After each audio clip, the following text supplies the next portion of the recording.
1 and 2. Do I have a seconder? Councillor Jackson, thank you. All those in favour? Aye. Against? Carried. Thank you. Thank you for the report. Okay. We've got no matters of urgent business, so we're going to go to the consideration of the minor nature, which is a discussion regarding City Town. Mr. Dixon, are you going to lead that? Okay. Councillor Piddington, the floor's yours to open up with your questions. Cool. Regarding the City Town trials to date, I want to know how much they've cost to date and what feedback we've got around those trials. We've kind of gone from pause to not pause, so I'd like to know going forward what's being done and how it's being done. The feedback I'm getting is pink chairs on the piazza and a sandpit on Stafford Street aren't going to deliver any long-term benefit. So people want to know going forward what are the trials going to be and what sort of consultation some of the shop owners and those involved will get, so we don't have the debacle of what we've had to date. Thank you, Councillor Piddington. So we'll work through those points. Yep. Perfect. Thank you. So, yeah, as you are aware, there was a hold on the City Town project, and it was really driven by our consultants who put a stop work notice on it. And that was because there was getting a very much of a blurring of responsibilities on who was doing what. So, and they had significant health and safety concerns, particularly around that last trial that we did. So we have been working through with our consultants on that, and as part of that, we've really refocused and reset the whole project. And we've been coming into basically running it more like a proper program. We've got a program manager who is assisting us in that respect. We've also realised that there's a lot of different touch points in this organisation. There's a lot of different work streams. We've got, infrastructure renewals is going to be absolutely significant because basically all the pipe work, the water, sewage and stormwater systems, the power and the telecommunications all have to be renewed in the main streets. So that is coming up in the next 10 years. So we need to start programming that in and understanding that a bit more. There's also significant private investment that's required to make this project a success, and we've of course got the bid project going on at the moment, and that's going to be a key component. So there's a lot of different touch points within this. So we have focused our consultants down to producing the master plan, and if we're saying also that some efficiencies, like there was a Caroline Bay master plan and a City Town master plan, let's just combine the two together. It's part of one project as such. So they are working on that, and that is their key focus, is to deliver that. In addition to that, we are looking at some quick wins within the CBD as well. And we are very conscious that things aren't, from a public perspective, aren't seeing things actually happening. So we've got a number of quick wins that we have identified, quite a list actually, that we will be presenting to the steering group in next week, I think, or week after. Anyway, soon coming up anyway, 18th May. Is that right, Celine? Yeah. So we'll be presenting them, and they'll go through, the group will go through those and sort of endorse which ones they want to progress through in implementation. So as far as, the trials themselves are basically, we're planning no further trials at this stage. We believe we have enough information, and we're also going to be utilising, I guess, similar trials that were done in other centres. It seems crazy to reinvent the wheel each time. So there's savings there. So we're not planning to do any more trials. And also, of course, there's a risk when you do a trial too, particularly when it comes to vehicle movements and traffic control. You can't just do the trial without any intention to actually implement it permanently, because you get a bit of the wrong message going through there. So we'll learn that. It'll be part of the master plan. Having said that, there could be further trials later on, but we'll get this master plan in place at the first instance. Cost. And cost. The costs, we've spent $2.1 million on this project to date. I have tried to get a breakdown of that. I haven't been able to in the time, but I can certainly produce that later this week. We can drill down into it. But that 2.1 million does not just consultants' costs. That includes the actual implementation of some of the trials, temporary traffic management. It includes the implementation of the swing ball thing, the table tennis table, those other things. And of course, we've been doing a lot of workshops as well, particularly around urban design. And that's another work stream that is having to be incorporated too, is the urban design.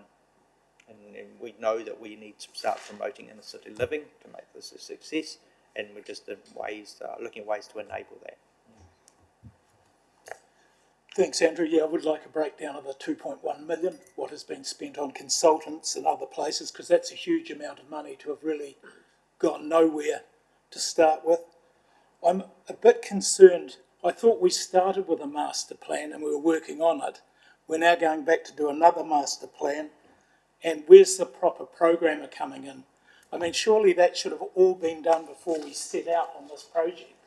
Just seems to me we catch up. You know, where was the rigour at the front end? Yeah, with the master plan was always going to be produced. It got muddied a little bit with a lot of other projects going on at the same time. So we refocused the consultants to actually produce that master plan as promised. So, it was always going to be delivered, and it will be delivered. And that's the focus there.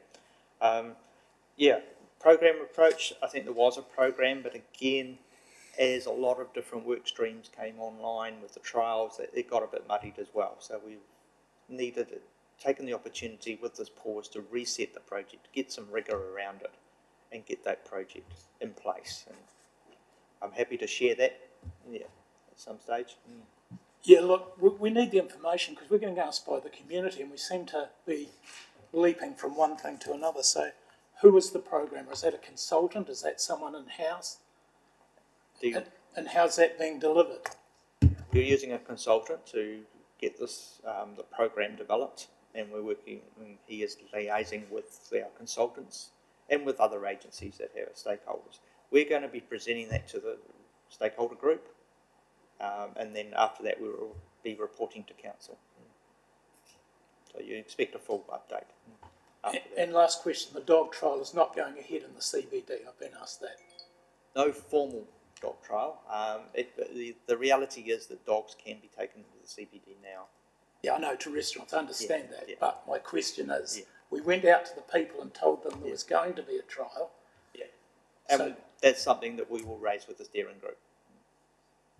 And you're welcome to attend. Andrew, do we have a timeline for when the master plan will be presented? So we're looking at the master plan being presented basically by Christmas.